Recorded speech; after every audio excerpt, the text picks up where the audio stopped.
Vishnu ശാലിനിയുടെ latest coming soon പ്രൊമോയിലാണെങ്കിൽ സത്യയുടെ കാര്യത്തിൽ സത്യഭാമ എന്തോ ഒരു തീരുമാനം എടുക്കുന്നുണ്ട്. അന്നേരം ഇവിടെ ഇങ്ങനെ എല്ലാവരും ഹാളിൽ നിൽക്കുകയാണല്ലോ. തുടർന്നാണെങ്കിൽ സത്യഭാമ ഇങ്ങനെ വീടിൻ്റെ താക്കോൽ എടുത്തിട്ട് പറയുന്നുണ്ട്, ഇനി ഈ വീട് ഭരിക്കാനുള്ള അവകാശം എൻ്റെ മൂത്ത മരുമകൾക്കാണ്, വിഷ്ണുവിൻ്റെ പെണ്ണാണ്, ശാലിനിക്കാണ് എന്ന് പറഞ്ഞിട്ട് സ്നേഹത്തോടെ വാങ്ങൂ എന്ന് പറഞ്ഞിട്ട് ഭാമ അങ്ങോട്ട് താക്കോൽ കൊടുക്കുന്നുണ്ട്. പക്ഷേ ശാലിനി അങ്ങോട്ട് വാങ്ങാൻ മടിച്ച് നിൽക്കുകയാണ്. തുടർന്ന് പക്ഷേ ശാലിനിയുടെ കൈകളിലേക്ക് ഇത് സത്യഭാമ അങ്ങോട്ട് വച്ച് കൊടുക്കുന്നുണ്ട്. അന്നേരം ശാലിനി പറയുന്നുണ്ട്, സത്യയെ മറന്നുകൊണ്ടുള്ള ഒരു സ്ഥാനവും എനിക്ക് വേണ്ട എന്നിങ്ങനെ ശാലിനി സങ്കടത്തോടെ തന്നെ പറയുകയാണ്. പക്ഷേ അന്നേരം അവിടെ സത്യഭാമ സത്യയെ സ്വീകരിക്കാനായിട്ട് തയ്യാറാവുന്നില്ല എന്നൊരു സ്റ്റാൻഡാണ് അത് കാണിക്കുന്നത്. പക്ഷേ അതെന്താണ് എന്നുള്ളത് അവിടെ പറയുന്നില്ല. പക്ഷേ അന്നേരമാണെങ്കിൽ ശാരദാമ്മയ്ക്ക് അങ്ങോട്ട് ആകെ ദേഷ്യം വരികയാണ്.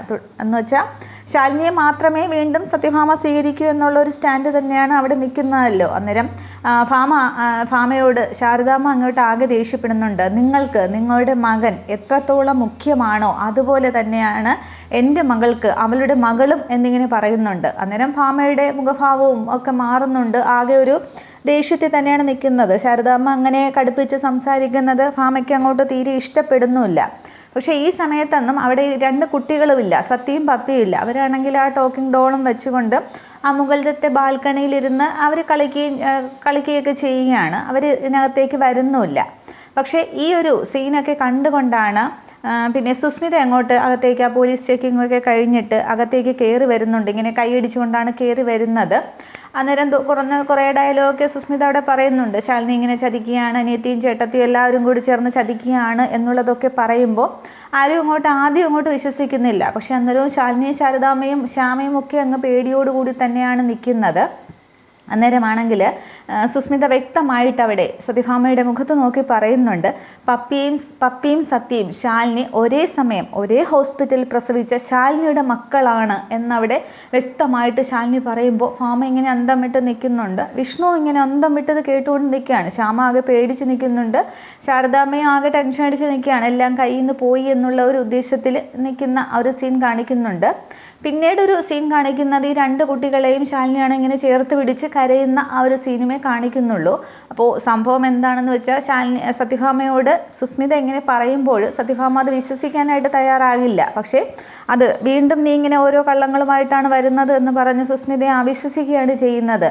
പക്ഷേ അന്നേരമാണെങ്കിലാണ് സുസ്മിത തൻ്റെ കയ്യിൽ തെളിവുണ്ട് എന്ന് പറഞ്ഞിട്ട് തൻ്റെ മൊബൈൽ അങ്ങോട്ട് പരിശോധിക്കുന്നത്.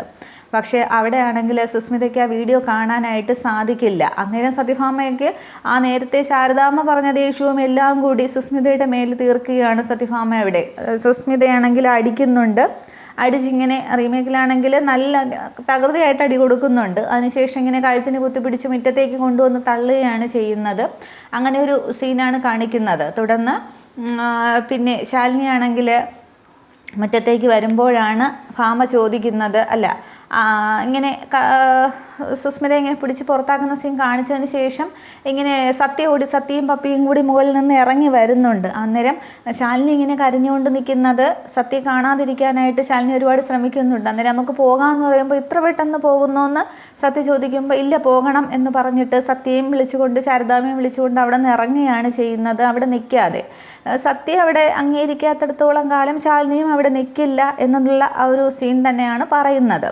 തുടർന്നാണ് മുറ്റത്തേക്ക് ഇറങ്ങുമ്പോൾ ഈ സുസ്മിതയെ വീണ്ടും കാണുന്നതൊക്കെ. അന്നേരമാണ് ശാലിനി അവിടെ അത് പറയുന്നത്, ഫോണിൽ നിന്നും വീഡിയോ എങ്ങനെ ഡിലീറ്റ് ആയി എന്നുള്ളത്. അവിടെ ചെക്കിങ്ങിനിടയ്ക്ക് ഈ സോമശേഖരനാണെങ്കിൽ സുസ്മിതയുടെ ഫോൺ അവിടെ കാറിനകത്തുണ്ടായിരുന്നല്ലോ. ഞാൻ ഇന്നലെ ലാസ്റ്റ് പറഞ്ഞതുപോലെ ആ ഫോണിൽ നിന്നും ആ വീഡിയോ സോമശേഖരൻ തന്നെ ഡിലീറ്റ് ചെയ്യുകയാണ് ചെയ്യുന്നത്. പക്ഷേ സുസ്മിത അന്നേരം അറിയില്ല.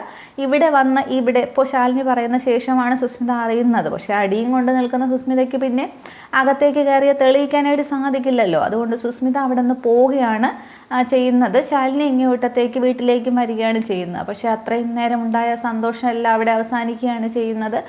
വിഷ്ണുവിൻ്റെ ആ ഭയം പോലെ തന്നെ ശാലിനിയൊന്നുമില്ല. അങ്ങനെ ഒരു സീനാണ് അവിടെ കാണിക്കുന്നത്. പിന്നീടാണ് ഇവിടെ ബർത്ത്ഡേ ഒരു ഫംഗ്ഷൻ കാണിക്കുന്നുണ്ട്. അവിടെയാണെങ്കിൽ അടുത്ത റീമേക്ക് കഥയിൽ അങ്ങനെ കാണിക്കുന്നുണ്ട്. സത്യയുടെയും പപ്പിയുടെയും ബർത്ത്ഡേ ഒരുപോലെ ഒരു ദിവസമാണല്ലോ വരുന്നത്. അപ്പോൾ അവരൊരു അനാഥാലയത്തിൽ വെച്ച് കുട്ടികളോടൊപ്പം ഇങ്ങനെ ആഘോഷിക്കുക എന്നുള്ളൊരു തീരുമാനമാണ് എടുക്കുന്നത്. അങ്ങനെ സത്യഭാമയാണെങ്കിൽ ശ്യാമയും പിന്നെ രോഹിത്തും എല്ലാവരും കൂടെയൊക്കെ ആയിട്ട് വരുന്നുണ്ട്. അതിനു മുന്നേ ഈ കുട്ടിക്ക് സ്വർണ്ണം എടുക്കാനായിട്ട് പോകുമ്പോൾ, സ്വർണ്ണം ഡ്രസ്സൊക്കെ എടുക്കാനായിട്ട് പോകുമ്പോൾ ശാലിനിയും സത്യയും അവിടെ വെച്ച് കാണുകയാണ് ചെയ്യുന്ന സത്യഭാമ. പക്ഷേ സത്യഭാമയാണെങ്കിൽ നല്ല സ്നേഹത്തോടെ തന്നെയാണ് പെരുമാറുന്നത്. സത്യയുടെ അമ്മയുടെ അടുത്ത് കൊണ്ടുപോയി ചോദ്യം ഇഷ്ടമായോ എന്നൊക്കെ ചോദിക്കും എന്നൊക്കെ പറഞ്ഞ് തന്നെയാണ് ഭാമ അവിടെ പെരുമാറുന്നതൊക്കെ. പിന്നീടാണ് ഈ ബർത്ത്ഡേ ഫംഗ്ഷനൊക്കെ കാണിക്കുന്നത്. അവിടെ വെച്ച് ഈ കുട്ടിയാണെങ്കിൽ ഒരു സെലിബ്രിറ്റിയെ ക്ഷണിക്കുകയാണ് ചെയ്യുന്നത്. അവരുടെ ബർത്ത്ഡേക്ക് വേണ്ടിയിട്ട് ഒരു പാട്ടുകാരനെ ക്ഷണിക്കുന്നുണ്ട്. അതിനിടയ്ക്ക് വെച്ച് വേറൊരു സീനുണ്ട്. അതിലാണെങ്കിൽ ഈ സുസ്മിത ആണെങ്കിൽ 2 കുട്ടികളെയും തട്ടിക്കൊണ്ടു പോകാനുള്ള ഒരു ശ്രമം നടത്തുന്നുണ്ട്. പിന്നെ ഇവർ ഡ്രസ്സ് എടുക്കാനായിട്ട് പിന്നെ ടെക്സ്റ്റൈൽസിലേക്ക് പോകുമല്ലോ, അവിടെ വെച്ചിട്ട് ഈ കുട്ടികൾ സെലക്ട് ചെയ്ത ഡ്രസ്സ് ഇടാനായിട്ട് ആ ചേഞ്ചിങ് റൂമിലേക്ക് പോകുന്ന ആ ഒരു സമയത്ത് ഗുണ്ടകളെ ഏർപ്പാടാക്കിയിട്ട് സുസ്മിത ആണെങ്കിൽ 2 കുട്ടികളെയും തട്ടിക്കൊണ്ടു പോകാനുള്ള ഒരു സീൻ അവിടെ നടക്കുന്നുണ്ട്. അതിന് മുന്നേ ഈ കുട്ടികളാണെങ്കിൽ സത്യയാണെങ്കിൽ തൻ്റെ ബർത്ത്ഡേക്ക് ഒരു പാട്ടുകാരനെ സെലിബ്രിറ്റി ആയിട്ട് ക്ഷണിക്കുന്നുണ്ട്, ലെറ്ററൊക്കെ അയക്കുന്നുണ്ട്. ഇങ്ങനെ പിന്നെ ബർത്ത്ഡേ ആണ് വരണം എന്നുള്ളതൊക്കെ പറഞ്ഞു. ഇവിടെ ഇങ്ങനെ സെലിബ്രിറ്റിയുടെ സീൻ ഉണ്ടോ എന്ന് കാണിക്കുന്നില്ല. അപ്പോൾ ഈ കുട്ടികളെ സുസ്മിത തട്ടിക്കൊണ്ടുപോകും. പക്ഷേ ടെക്സ്റ്റൈൽസിൻ്റെ CCTV ക്യാമറയിൽ കൊണ്ടുപോകുന്ന വണ്ടിയും ഗുണ്ടകളെയും വണ്ടിയുടെ നമ്പരും ഒക്കെ വണ്ടി വ്യക്തമായിട്ട് കാണും. അത് വെച്ച് ഇവർ വിഷ്ണുവും ശാലിനിയും കൂടി ചേസ് ചെയ്ത് പിടിക്കാനുള്ളൊരു ശ്രമമൊക്കെ നടത്തും. പക്ഷേ അതിനുശേഷം ഒരു വണ്ടി മാറുകയാണ് ചെയ്യുന്നത്. വേറൊരു വണ്ടിയിൽ കുട്ടികളെ കടത്തിക്കൊണ്ടുപോകും. അപ്പോൾ അതിന് വഴിക്ക് വെച്ച് ഇവരിങ്ങനെ വെയിറ്റ് ചെയ്ത് ഗുണ്ടകളിങ്ങനെ സുസ്മിതയെ വെയിറ്റ് ചെയ്ത് കാറും കൊണ്ട് ഇങ്ങനെ നിൽക്കുമ്പോൾ ഈ പറഞ്ഞ സെലിബ്രിറ്റി ഉണ്ടല്ലോ, സെലിബ്രിറ്റി ഈ കുട്ടികളെങ്ങനെ തട്ടിക്കൊണ്ടുപോയി എന്നുള്ളത് കാണുകയാണ് ചെയ്യുന്നത്. അപ്പോൾ ആ സെലിബ്രിറ്റി ഈ കുട്ടികളെ രക്ഷിക്കും. ആ സമയത്തിനോടകം തന്നെ അവിടെ വിഷ്ണുവും ശാലിനിയും കൂടി എത്തും. എന്നിട്ട് രക്ഷിക്കുകയാണ് ചെയ്യുന്നത്. അതിനുശേഷമാണ് ഈ ബർത്ത്ഡേ ഫംഗ്ഷന് അവിടെ എത്തുന്നതൊക്കെ. അപ്പോൾ ഈ ഗായകനും വരും പാട്ട് പാടാനൊക്കെ ആയിട്ട്. പക്ഷേ അവിടെയും സത്യ തൻ്റെ അച്ഛൻ വരും എന്നുള്ള ഒരു വിശ്വാസത്തിൽ ഇങ്ങനെ നിൽക്കുകയാണ് ചെയ്യുന്നത്. അപ്പോൾ ഈ കുട്ടിയുടെ സങ്കടം കണ്ടിട്ട് എന്ത് ചെയ്യണമെന്നറിയാതെ ശാലിനി അവസാനം ഒരു ആണിൻ്റെ വേഷം കെട്ടിയിട്ട് സത്യയുടെ അച്ഛൻ എന്നുള്ള രീതിക്ക് അവിടെ വരികയാണ് ചെയ്യുന്നത്. പക്ഷേ ആ സമയത്ത് വിഷ്ണു അവിടെ ഉണ്ടാവില്ല. വിഷ്ണു വേറെ എന്തൊരു ആവശ്യത്തിന് പുറത്ത് പോയിരിക്കും. കേക്ക് എന്തോ വാങ്ങിക്കാനായിട്ട് വിഷ്ണു പുറത്ത് പോയിരിക്കും. ആ സമയത്തായിരിക്കും ഈ ശാലിനി ആണെങ്കിൽ വേഷം കെട്ടി വരുന്നത്. പക്ഷേ ആദ്യം ശാരദാമ്മയ്ക്ക് ആദ്യമൊന്നും മനസ്സിലാവില്ല, ശ്യാമയ്ക്ക് ആർക്കും മനസ്സിലാവില്ല. സത്യഭാമയുടെ മുന്നിലേക്കൊക്കെ വരും, കാണും, കേക്കൊക്കെ മുറിക്കും. അതിനുശേഷം അവിടെ നിന്ന് പോവുകയാണ് ചെയ്യുന്നത്. പക്ഷേ വിഷ്ണു വരുമ്പോൾ ഈ അച്ഛൻ വന്നിട്ടുണ്ട് എന്നറിയുമ്പോൾ വിഷ്ണു ഓടി വരുമ്പോൾ പക്ഷേ കാണാനായിട്ട് സാധിക്കില്ല. അവിടം കൊണ്ടാണ് വിഷ്ണു ശാലിനിക്ക് നേരെ തിരിയുന്നത്. എന്നുവെച്ചാൽ ഇത്രയും നേരം ഇല്ലാതിരുന്ന അച്ഛൻ ഇപ്പോൾ വന്നു, അപ്പോൾ ശാലിനി തന്നെ പറ്റിക്കുകയാണെന്നുള്ളൊരു വിചാരം വിഷ്ണുവിൻ്റെ മനസ്സിൽ അങ്ങനെ ചിന്തിക്കാനും പറ്റില്ല. പക്ഷേ കൺമുന്നിൽ കാണുന്നതൊക്കെ വിശ്വസിക്കാതിരിക്കാനും പറ്റില്ലല്ലോ. പക്ഷെ അന്ന് മുതൽ ശാലിനിയോട് വിഷ്ണുവിന് ദേഷ്യമാണ് വരുന്നത്. അങ്ങനെയുള്ള സീനുകളൊക്കെയാണ്. അതിനുശേഷമാണ് ഈ പറഞ്ഞ വിഷ്ണുവിന് വീണ്ടും ഒരു വിവാഹം ഉറപ്പിക്കുന്നതും. പക്ഷേ അതോടുകൂടി സത്യഭാമ അറിയും, ആ ഒരു വിവാഹം ഉറപ്പിക്കുന്നതോടുകൂടി സത്യഭാമ അറിയും സത്യ തൻ്റെ കൊച്ചുമകളാണ് എന്നുള്ളൊരു കാര്യം അറിയും.